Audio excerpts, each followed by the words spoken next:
Here, hold this. What is this thing? It's the thing that will solve all your problems. This is the magical indestructible box with infinite capacity. Infinite capacity? A device that uses a microcosm in fabric of five-dimensional spacetime. But what's the whole point of having infinite capacity if I can't fit anything but pencils? You underestimate me. What happened? It's inside. It doesn't make any sense. So, yes, it does. I used to hold my tri-barrel plasma rifle. Where's the elephant?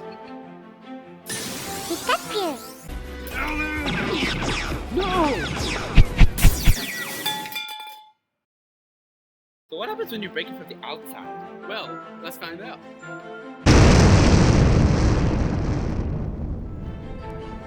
See? It's fine. What did you do? Well, I never said it was radiation proof. Universe! This product does not actually hold an infinite number of items. Full active pressure within the universe survive nuclear explosion. We do not endorse use of nuclear explosions or trivial plasma rifles, knowing close random black hole against commercial manufacturing accuracy fighters not included. So, in this commercial, we used 5 different advertising tools, which are all positive.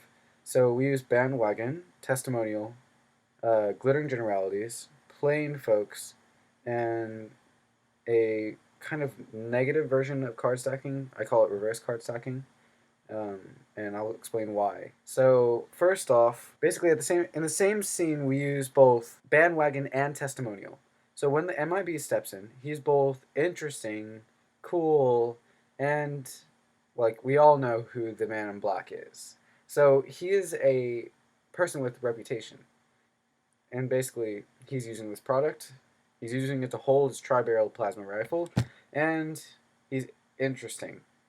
Moving on to glittering generalities, we say that this device will solve all of your problems, and this is purposefully cliche in order to pique interest in the form of annoyance.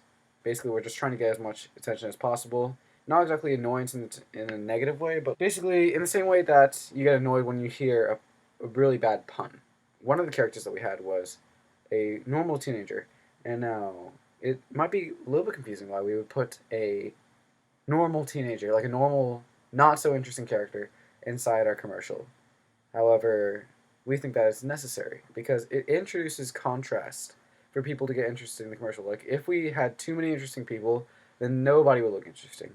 And basically, we're trying to sympathize with the people who are looking at this product and kind of like how the confusion that they feel learning about a new product, learning about this crazy, magical, indestructible box of infinite capacity that we are selling. It's just sort of a way of getting down to earth, appealing to the plain folks in that way. And lastly, the last advertisement we technically we use is reverse card stacking, and that is done with basically through a twist. When we do the nuclear explosion to show that it's indestructible, we forget to take out the elephant, and the elephant is dead. So we state we didn't design our thing to be radiation proof, when we're kind of showing how our device really can't do everything, despite how amazing it is. Instead of showing flaws in other products, we show a flaw in our own product, which kind of implies the reverse card stacking device. That kind of leads to the disaster, the dead elephant, and yeah, we do this in order to be fresh and unusual, and show that our product can't do everything, yeah, and that's realistic. The choice of language to deliver specific messages in the fields of advertising is vitally imperative because the language has a very powerful influence on people. To reach to an audience of children and teenagers, my group and I use colloquial language. This conversational tone establishes an affinity with the viewers in the way that the commercial mimics the way that the majority of the young people speak. This advertisement was adapted to indicate that the choice of diction is the voice of the young customer, not the advertisers. That is why the commercial was primarily focused on an easygoing interaction between a typical teenager and the inventor of the product MIBIC. The teenager often asked questions to the inventor, who replied with answers to demonstrate the ways that the product is unique in. Thus, this informal language allows young viewers to easily comprehend the purpose and the messages. Moreover, My group and I employed humor to the choice of our language to intrigue young audience. According to an article written by a member of Media Mark Research Inc., almost half of the young respondents replied that silly humor is what they would like to hear in the advertising. In our commercial, the character, the inventor, utilizes words in the dialogue such as microcosm and fabric of five-dimensional spacetime A device that uses a microcosm in fabric of five-dimensional spacetime. to act silly in the role of a scientist. Therefore, idealistic traits of the constructive language help us to draw out more young customers and effectively leave an impression on the audience. I was in charge of the visual effects for the commercial. Following the trend of teenage marketing, I thought that whatever we do, the VFX must be as fancy as possible, thus giving as many effects that I could think of, visual or sound. For example, I gave Phil's character of the Man in Black a sci-fi filter and the iconic Men in Black theme song as the background. Other notable effects could be the sound of the Star Wars blaster and the Pokeball. I also downloaded a few visual effects such as the energy beams and the small fires. We put Phil in a full-out suit in the style of the Men in Black and sunglasses to signify his sci-fi look. And similarly, we put Michael in goggles and a giant lab coat.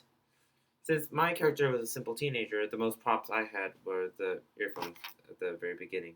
Probably the most notable prop we used, the tri-barrel plasma rifle, was actually completely improvised. We were thinking of making a weapon either by PVC pipes or as a cardboard printout, but then we saw this fire hydrant completely made of metal and thought, this looked pretty futuristic. Then we simply looked for a silver-colored weapon in Men in Black, and that's how we named the fire hydrant. As we were making the commercial, I slowly realized that our product, a box with infinite capacity, was not a completely original idea. It was used in a lot of different stories and legends. I thought, well, what if we incorporate that idea and put it into a parody aspect in the video as well?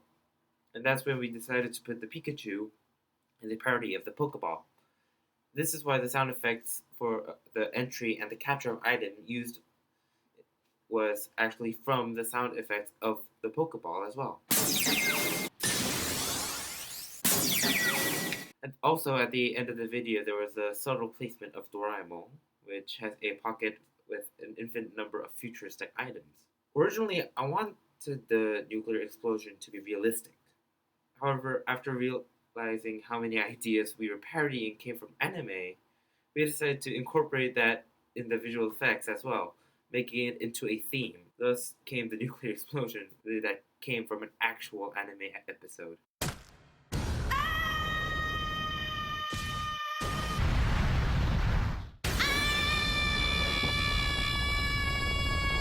The ending would probably hold the most parody of commercials. We spoke all the important facts that are probably the most relevant facts about actually purchasing the product, then shrunk it down to make the word super fast. This product does not actually hold an infinite number of items. All items should be within the opening or survive a nuclear explosion. Featured items will see some explosions or tri-barrel plasma rifles during the close featured in black houses and against commercial. Standard fashion accuracy factors not included. We also put the price of 50 times $50, which is a parody of how commercials make their prices appear small when the real price is so much bigger. Our final touch was to put Phil in the box to show how the box can hold items much bigger than its exterior size, referring back to the box's primary function.